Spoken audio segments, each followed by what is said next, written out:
యేసయ్యా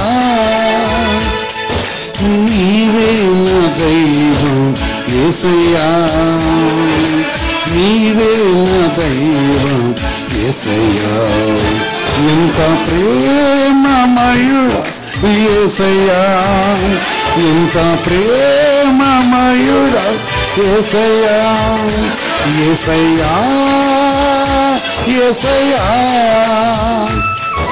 నీవే నా దైవం యేసయ్యా నీవే నా దైవం యేసయ్యా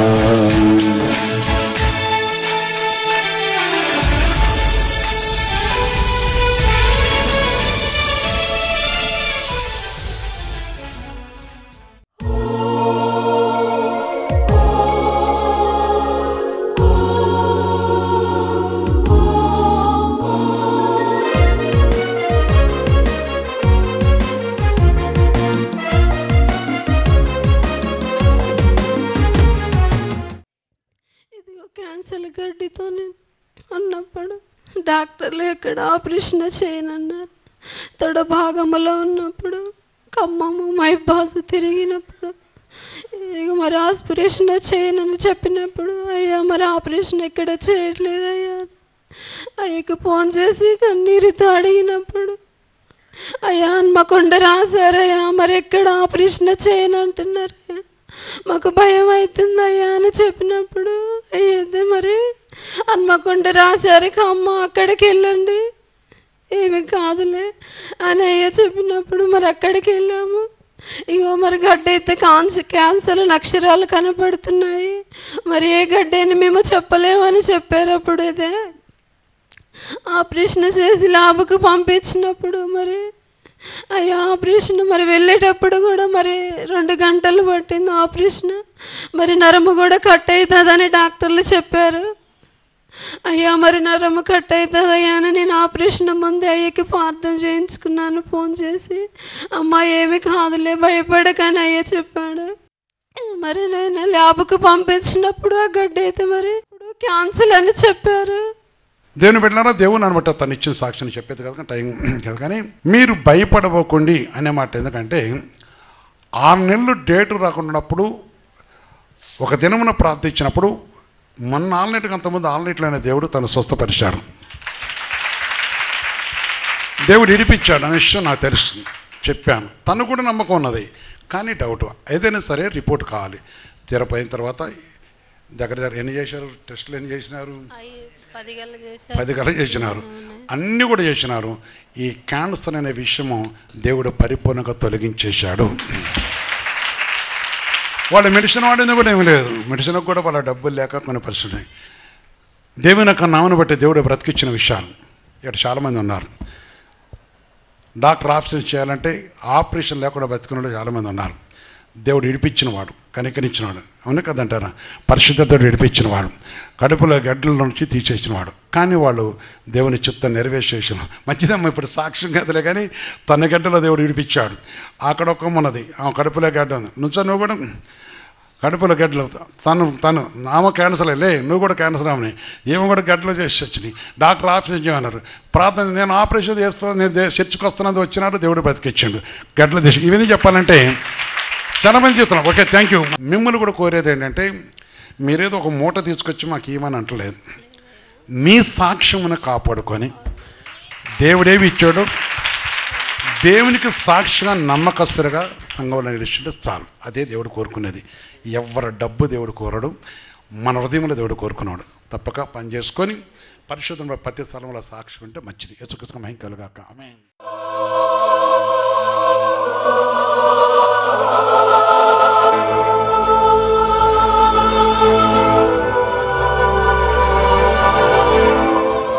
ప్రియమైన సహోదరి సహోదర, ఈ సమయంలో దేవుని వాక్యం వింటున్న ప్రతి వారు కూడా పరిశుద్ధాత్మ దేవుడు మన ప్రేమించి ఆయన కృపలో జ్ఞాపం చేసుకొని దేవుని యొక్క పరిశుద్ధమైన మాటను బట్టి ఆయన కోసం కనిపెట్టుకొని ఆయన మాట కోసం కనిపెట్టుకొని ఆయన పరిశుద్ధమైన సన్నిధి కోసం ఎదురు చూస్తూ ఆశతో ఉన్న సహోదరి దేవుడు సెలవిస్తున్న ఒక మాటను బట్టి చూస్తున్నప్పుడు కీర్తన గ్రంథము 64:10 దేవుని ఆజ్ఞించరుస్తుంది. నీతిమంతులు యెహోవాను బట్టి సంతోషిస్తూ ఆయన శరణు చొచ్చెదరు. యథార్థ హృదయులందరూ అతిథులెదరు. అంటే దేవుని పరిశుద్ధ నామను బట్టి యథార్థ అందరూ కూడా క్రీస్తు యేసు నామను బట్టి వారు వర్ధిల్లుతూ, అంటే అతిశయ వర్ధిల్లుతారు. అంటే దేవుని నామ మహిమలు వారు అతిశయపడదురు. దేవుని నామ మహిమలు వారు ఆయన చేసిన కార్యాలను బట్టి ఘనపరచెదరు. దేవుని పరిశుద్ధమైన నామను యథార్థ హృదయుల వల్ల దేవుడు చూపిస్తున్న మహాకనికరము, మహాకటాక్షం, మహాదయ, ఆయన దయను బట్టి అతిశయించుడిగా కారణం ఏంటంటే దేవుడి కార్యం చేసిన వాడు, దేవుడు మమ్మల్ని విడిపించిన వాడు, దేవుడు మాకు ఉద్యోగం ఇచ్చిన వాడు, దేవుడు మా వేళ కృప చూపిన వాడు, దేవుడి రుణబాధలను చిడిపించిన వాడు, దేవుడి గృహాన్ని ఇచ్చిన వాడు, దేవుడి వ్యాధిని చిడిపించిన వాడు, దేవుడి దృష్టి నుంచి తప్పించిన వాడు, దేవుడి అంధకారం నుంచి తప్పించిన వాడు, దేవుడి రోగం నుంచి లేక శత్రువుల నుంచి చిడిపించిన వాడు, దేవుడు ఆయన పరిశుద్ధమైన నామను బట్టి మమ్మల్ని కనికరించిన వాడు అని ఇది దేవుని వల్ల జరిగిన కార్యము. దేవుడు మా వేళ చేసిన కార్యము. దేవుని యొక్క పరిశుద్ధ నామను బట్టి ఈ విషయంలో మాకు సహాయం చేసిన వాడు. చాలామంది నాతో సాక్ష్యం ఇస్తుంటారు, అయ్యా నాకు ఈ సంతానము దేవుడిచ్చాడు, మేము దుఃఖాంకాంతనప్పుడు దేవుడు మమ్మల్ని కనికరించాడు, నేను గొడ్డురాలుగా ఉన్నప్పుడు దేవుడు నాకు గర్భం తెరిచినవాడు,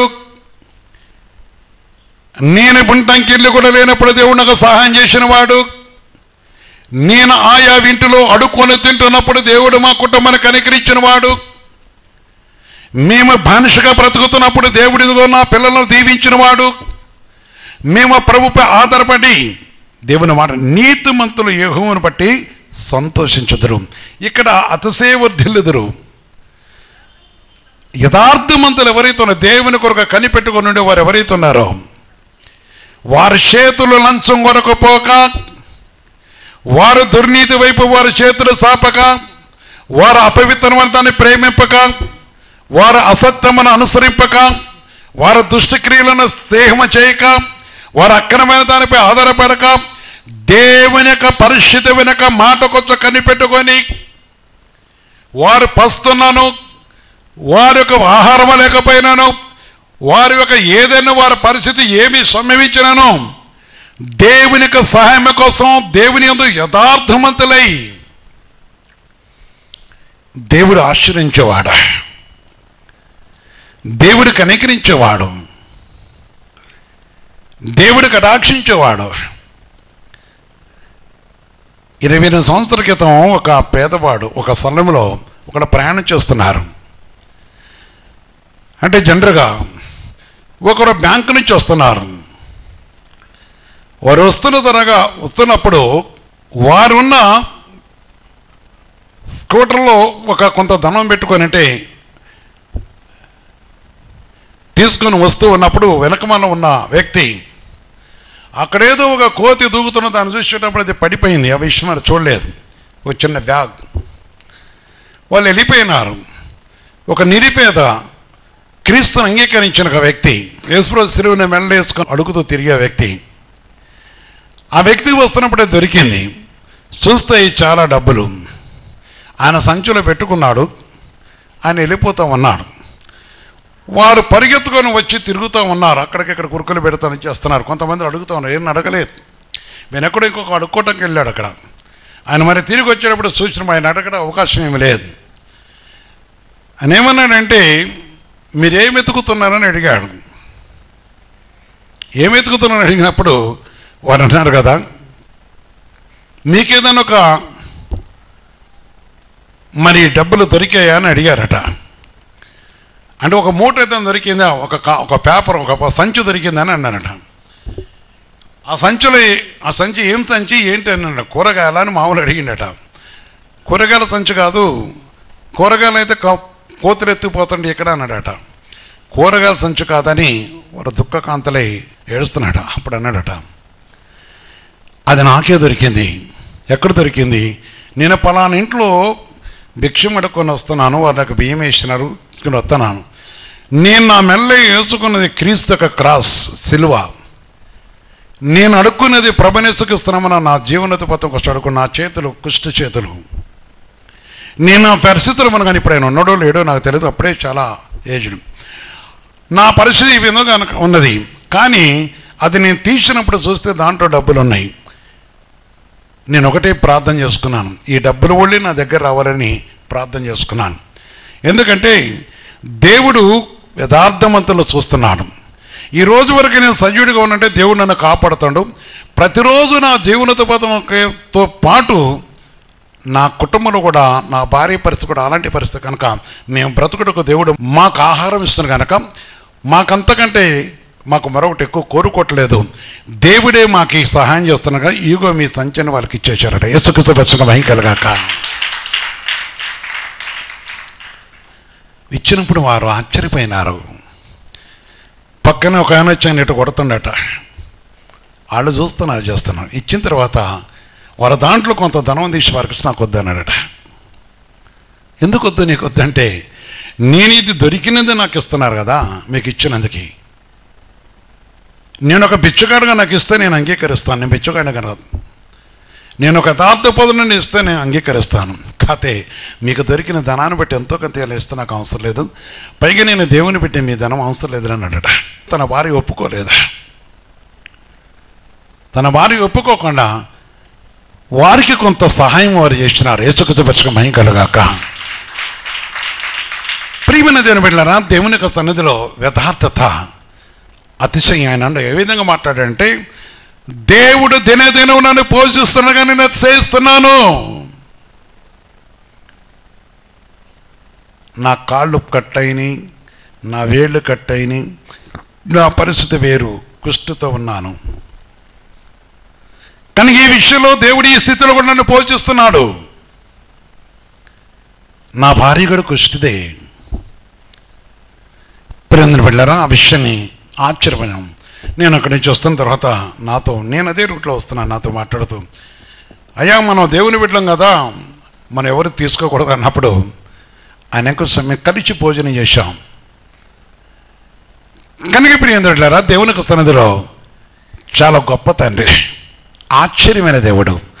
కనుక ఈరోజు దేవుని కనబట్టి దేన్ని బట్టి అతిశయించాలి? యథార్థతను బట్టి, దేవుడు మనకు చేసే కార్యాన్ని బట్టి, దేవుడు తన పరిశుద్ధతను బట్టి ఆయన ప్రజలకి యథార్థ హృదయులందరూ అతిశయబద్ధులంటే వారికి ఆయన సహాయం చేసేవాడు, కరుణించేవాడు, కటాక్షించేవాడు, దేవుడు వారితో ముచ్చరించేవాడు. 97వ కీర్తనలో చూస్తున్నప్పుడు 11వ వచ్చిన దేవుని వాక్యం చదువుతుంది. చాలామంది మాటలు చెప్తారు, పరిశుద్ధ వాక్యం చదువుతుంది. నీతిమంతుల కొరకు వెలుగును, యథార్థ హృదయుల కొరకు ఆనందమును విత్తబడి ఉన్నవి. ఆమేన్. నీతిమంతుల కొరకు వెలుగును, యథార్థ హృదయుల కొరకు ఆనందమును విత్తబడి ఉన్నవి. ఆనంద హృదయము. ఆయన పరిశుద్ధుడు, ఆయన సర్వోన్నతమైన దేవుడు, ఆయన జీవగల దేవుడు. ఆయన నామం ఘనమైన నామం. నీ కొరకు యథార్థంగా ఎవరైతే, నీతిమంతులకు ఎవరైతే ఉన్నారో, ఎవరైతే యథార్థ హృదయాలు ఉన్నారో వారికి యథార్థ హృదయులకు ఆనందం ఉన్నది. ఎందుకంటే వారి పేదవైనా ఆనందిస్తారు, వారికి ఉన్న దాంట్లో తృప్తి పొందుతుంటారు, దేవుని మహిపరుస్తుంటారు. యథార్థ హృదయం చీకటిని కోరుకోదు, యథార్థ హృదయం పాపాన్ని కోరుకోదు, యథార్థ హృదయం అక్రమను కోరుకోదు, యథార్థ హృదయం అసత్యమని కోరుకోదు, యథార్థ హృదయము దుర్నీతిని కోరుకునేది కాదు. అందుకే వారు ఆనందిస్తుంటారు. ఆనందించాలంటే యథార్థ హృదయం కావాలి, అతిశయించాలంటే యథార్థమైన హృదయం కావాలి, హృదయం సంతోషించాలంటే యథార్థమైన హృదయం కావాలని పరిశుద్ధాత్మ దేవుడు సెలవిస్తున్నాడు. అందుకే తన పరిశుద్ధమైన నామను బట్టి మనం చూస్తున్నప్పుడు దేవుడు తన ప్రజల వల్ల తన చూపుతున్న మహాకృపను బట్టి ద్వితీయోపదేశకాండము 26 అధ్యాయంలో చూస్తే 16 వచనం చూస్తున్నప్పుడు దేవుని ఒక 16 నుంచి చూస్తే, ఈ కట్టడలను విధులను గైకొనమని నీ దేవుడిని యెహోవా నీకు ఆజ్ఞాపించుచున్నాడు గనక నీవు నీ పూర్ణ హృదయముతోనూ నీ పూర్ణ ఆత్మతోనూ వాటిని అనుసరించి నడుచుకునవలెను. యెహోవే నీకు దేవుడై ఉన్నాడనియు నీవు ఆయన మార్గంలో యందు నడిచి ఆయన కట్టడలను ఆయన ఆజ్ఞలను ఆయన విధులను అనుసరించి ఆయన మాట విందుననియు నేడు ఆయనతో మాట ఇచ్చితివి. ఏమి చేయాలి మనము? ఎవరు మాట్లాడలేదు, ఏమి చేయాలి? ఏమని? ఆయనతో నడుస్తున్న మాట ఇవ్వాలి. అదే యథార్థమైనది. ఎవరితో నడవాలి? యేసుక్రీస్తు పరిచక మహిమ కలుగాక. కొంచెం నీకు అర్థం కాకపోవచ్చు. దీని వెళ్ళారా? ఈ కట్టడలను విధులను గైకొనమని నీ దేవుడిని యెహోవా నీకు ఆజ్ఞ ఇచ్చి ఉన్నాడు కనుక నీవు నీ పూర్ణ హృదయముతోను నీ పూర్ణాత్మతోను వాటిని అనుసరించి నడుచుకునవలెను. యెహోవాయే నీకు దేవుడై ఉన్నాడని నీవు ఆయన మార్గమునందు నడిచి ఆయన కట్టడలను ఆయన ఆజ్ఞలను ఆయన విధులను అనుసరించి ఆయన మాట విందునని నేడు ఆయనతో ఏమిచ్చినారట? మరి మీరు ఇచ్చారా? ఎంతమంది ఇచ్చినారు? మంచి యేసుక్రీస్తు మహిమ కలుగాక. కొంతమంది చేయెత్తినారు, నేను ఆయనతో నడుస్తాను, ఆయన నా దేవుడని. నమ్మిన వాళ్ళందరినీ దేవుడు ఆయనతో, ప్రభు నీవు నాకు కావాలి, నేను నీతో ఉంటాను, యేసుక్రీస్తునికి మహిమ కలుగాక.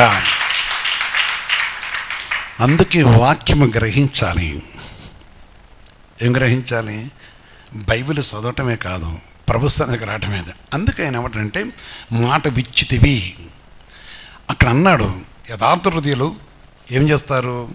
యథార్థ హృదయాన్ని కట్టడకు లోపడతారు, ఆయన ఆజ్ఞకు లోపడుతున్నారు, ఆయన ఉద్దేశం నెరవేరుస్తున్నారు కనుక ఆయన మాట ఎందుకు నిలిచి ఉంటున్నారు. ఆయన పరిశుద్ధన మాటకు లోపడే ప్రేమ వెళ్ళారు. ఈ స్థలం ఏంటన్న వారు నీ ఇంట్లో ఉన్నా, లేక ఆ స్థలంలో దేవుని సన్నిధిలో ఉన్నా, లేక ప్రభు వాక్యం నాకు తెలుసని అనుకున్నా, కొందరు వారి హృదయంలో చాలా నటన ఉంటుంది, అని చాలామంది చూస్తుంటాను. నటన కలిగి ఉన్నా కొందరు జీవితంలో చూస్తున్నప్పుడు కొన్ని విషయాలు వాళ్ళు అనుసరిస్తుంటారు. ఏది ఏమైనా సరే మాట ఇవ్వాలి. ఏమని ఇవ్వాలి? యెహోవాయే నీకు దేవుడే ఉన్నాడని నీవు ఆయన మార్గమునందు నడిచి. యెహోవాయే నీకు దేవుడు. ఎవరికి దేవుడు? నాకు దేవుడు. ఎవరు దేవుడు? ఇంత మీకు అర్థమైంది? ఆ మాట అర్థం కాలేదు. ఎందుకు కాలేదు ఇందాక? ఎందుకంటే మీరు దేవుని యొక్క వాక్యమందు మీ అంతరంగం అందుకొరకు అన్వేషించట్లేదు. మనం కొన్ని అన్వేషిస్తున్నప్పుడు ఫర్ ఎగ్జాంపుల్ నేనే ఉంటాను, దేవుని దగ్గర ధ్యానం చేస్తున్నప్పుడు నాకు ఎవరు మాట్లాడుతుందో అది నా అంతరాత్మకు రాదు. నా అంతరాత్మలో ఏముంటుందంటే దేవునికి నాకు ఉన్న డీలింగ్స్ ఉంటాయి అంతే. నా మనసులో అదే ఉంటుందండి. అంటే నా అంతరంగంలో అదే కోరుకుంటుంటుంది. ఇప్పుడు మనం ఎవరి దగ్గరకు వచ్చున్నాం? నీ ఇంట్లో ఉన్నావు కానీ వాక్యం ఉన్నావు, లైఫ్ ప్రోగ్రామ్ ఉన్నావు. ఇప్పుడు వాక్యం ఉన్నావు కనుక ఎవరు మాట వింటున్నారు? ఎవరు మాటను కైకొంటం కూర్చున్నారు? ఎవరి ద్వారా దేవుని పొందడం కూర్చున్నారు? ఆయన ఎవరైనా వచ్చినారు? ఆయన నీ దేవుడిని వచ్చావు గనక ఆయన కట్టడల వినుటకొచ్చ యథార్థమైన హృదయం కావాలి. అందుకే ఇక్కడ ఏమనండి, ఇచ్చితివి.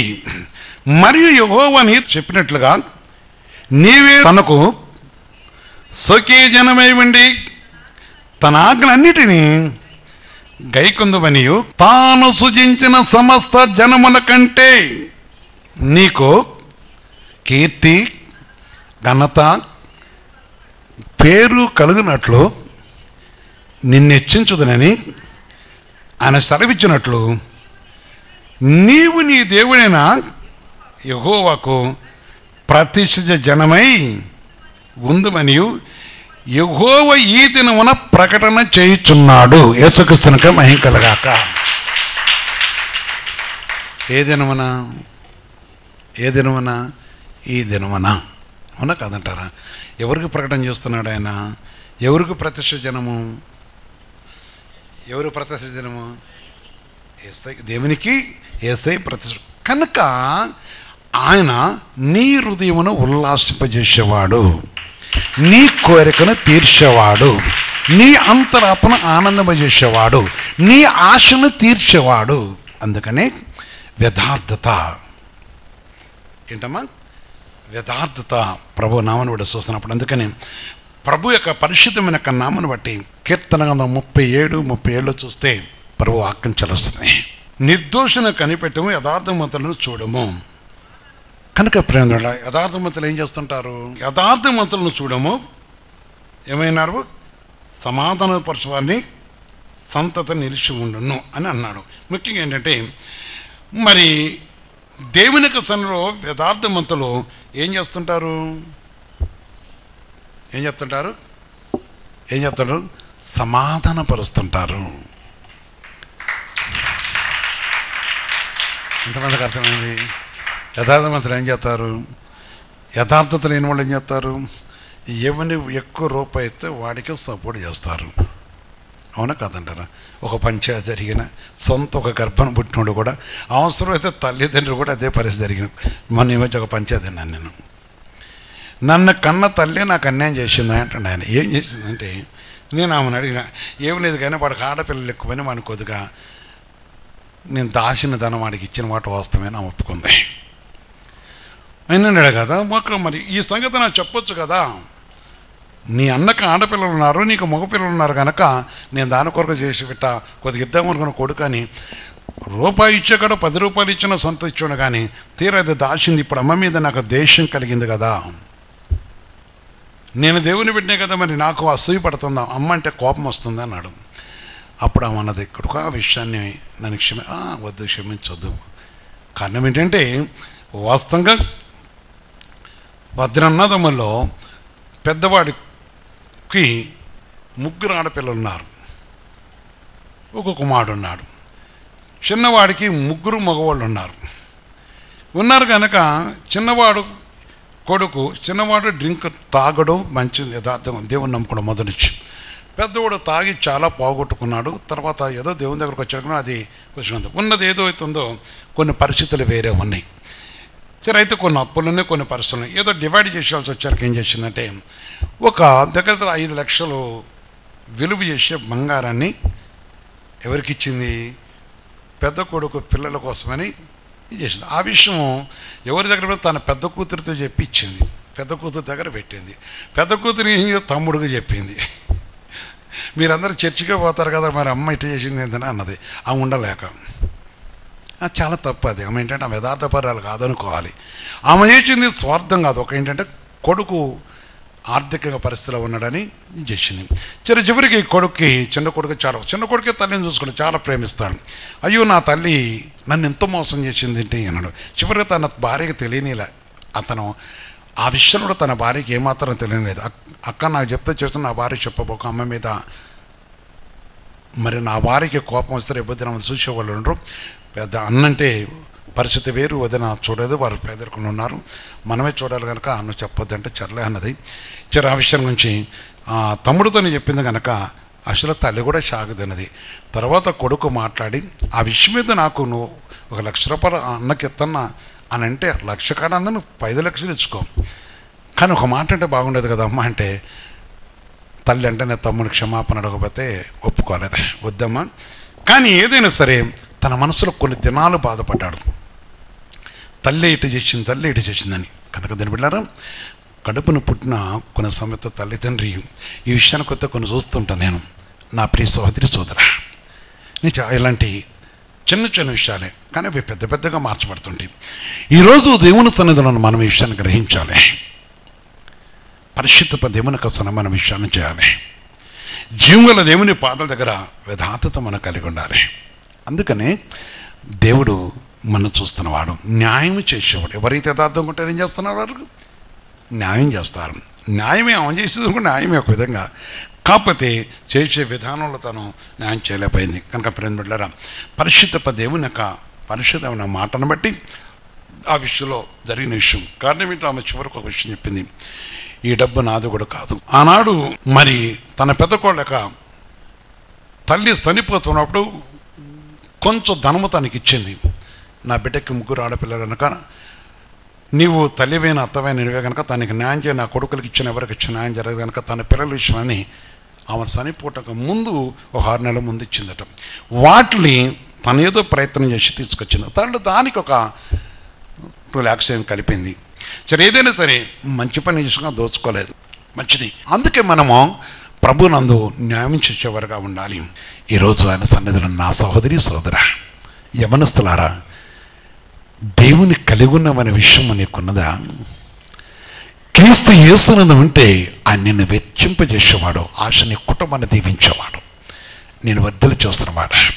నీ అంతరంగమును ఆయన పరిశోధించి చూస్తున్నాడు. అడుగు, ప్రార్థన చేద్దాం.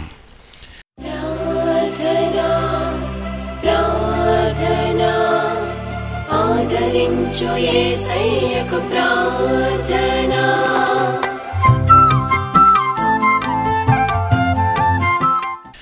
పరిశుద్ధ తండ్రి, సర్వోన్నతమైన దేవ, క్రీస్తు శిలువ సాహసన సంఘాన్ని అన్ని జిల్లా రక్షణార్థ మీద స్థాపించి నాటి నుంచి నేటి వరకు మా వేళ కృప చూపుతూ అనేకులు మీరు దర్శిస్తూ ఆదరిస్తూ ఓదార్తూ వస్తున్న దేవుడు కదా. ఈరోజును మాకున్నవని ఎవరైతే ఆశతో ఎదురు చూస్తున్నారో నీ పవిత్ర పాదాల కొందనారు. నీ నామను బట్టి నీ తట్టు చూస్తున్నవారు ఒకవేళ ఇంకా నిరాశతో ఉంటే వారి నిరాశ తొలగించండి. అయ్యో నేను ఒంటరివాడిని, ఒంటరిదాన్ని, నాకు ఎవరు లేరు అనుకుంటే నీ ఉన్నవన్న సంగతి వరకు గ్రహించే కృప దయచేయండి. ఆదరించదండి, ఆదుకునే ప్రభా నీ పాదాల కొందనాలు. మహోన్నతమైన దేవా నీ పవిత్ర పాదాల కొందనాలు చెల్లిస్తున్నాం. జీవంగల దేవా నీ పవిత్రమైన నామంకే వందనాలు చెల్లిస్తున్నాం. మానవుల రక్షణకు క్రీస్తు యేసైన మీరు మాకు అనుగించే గొప్ప రక్షణ బట్టి మా అంతరత అతిశయముతో నీకు లోబడి నీ సన్ను అడుగుతుండగా ప్రతి వారి అక్కర అవసరం తీర్చి ఈ వాక్యాన్ని బట్టి వారు దీవించి బలపరిచి కరుణించి కటష్ నిత్య జీవితం కనుకుంటే వారు లేవనెత్తి వారి పేదరికం నుంచి వారితో మన దృష్టి నడిపించి యథార్థత దయచేసి ఏ విధం చేత ఏ పాపానికి బానిసలు కాకుండా సాయం చేసి వారి యొక్క ఆలోచనలను, వారి వ్యాపారంలో వారి యొక్క రుణబాధలను చిడిపించి శత్రువు విషయంలో ప్రభా తల పైకెత్తి నడిపిస్తూ నీ కాపుత నుంచి కనుగొచ్చి బలపరుస్తూ మీరు ఆశ్రయించాను. ప్రతి వారి పేరు కృపదేశి మా దేశానికి కూడా రక్షణ దయచేసి మా ప్రార్థన కోరిన ప్రతి వారికి నీ కృపల సన్నిధి నుంచి సహాయం చేస్తూ మీరే కరుణించి కటాక్షించి ఆశ్రయించాలని యేసుక్రీస్తు పరిశుద్ధ నామమున ప్రార్థించి వేడుకొస్తున్నాం తండ్రి. ఆమేన్, ఆమేన్, ఆమేన్.